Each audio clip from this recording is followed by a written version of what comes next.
Hicimos un pacto social por la educación entre todos los agentes diversos educativos que había en Cataluña, en donde ya se empezaban a dibujar las cuestiones más relevantes o más complicadas de nuestro sistema educativo.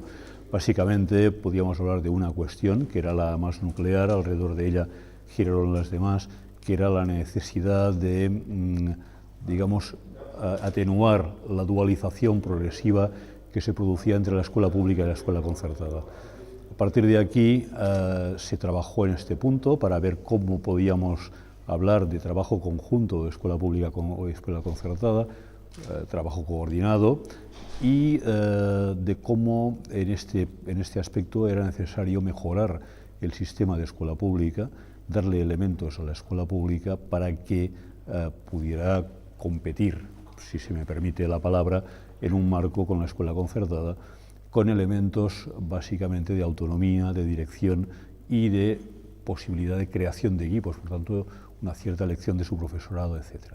Esta fue la primera parte del pacto, fue interesante, fue muy útil, porque marcó los elementos más importantes que teníamos, pero también tuvo sus dificultades, porque he comentado que fue un pacto por suma, y ahí todo el mundo puso pues lo que le parecía, y a la hora de interpretarlo pues era terrible, ¿no? Y por tanto, de ahí a la ley era lo que nos interesaba que sucediera, para que una ley aclarara la situación, nos diera elementos más claros de cómo actuar, de cómo trabajar. Una ley necesariamente siempre es más clara, ¿no? Y por tanto, pues esta era nuestra intención. ¿Y se hace la ley? Y se hace la ley. ¿Qué coge del pacto?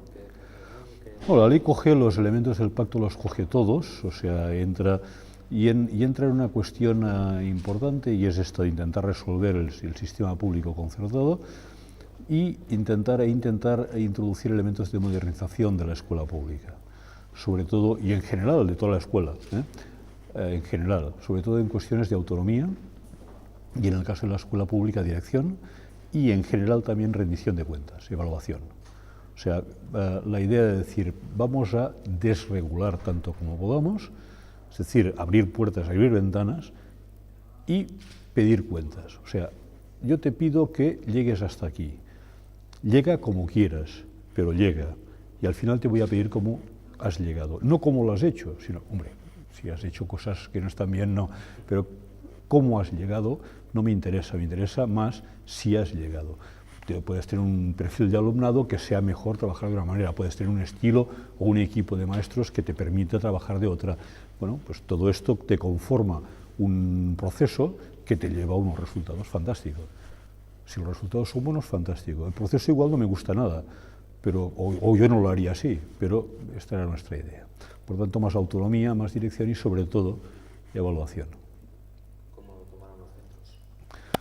Bueno, hubo bastante, durante todo el proceso de la ley tuvimos bastante problema, especialmente con el movimiento sindical.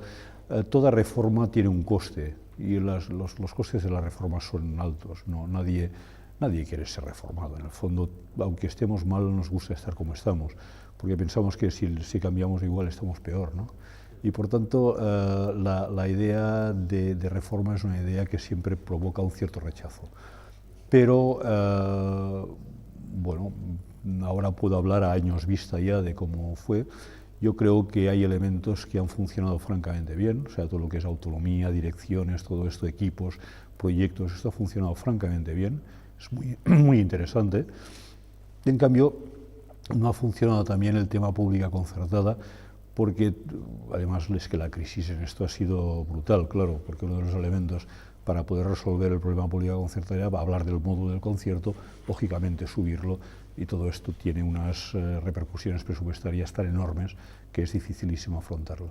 Pero bueno, también se han puesto bases, también se han hecho cosas, también se ha avanzado en ese sentido.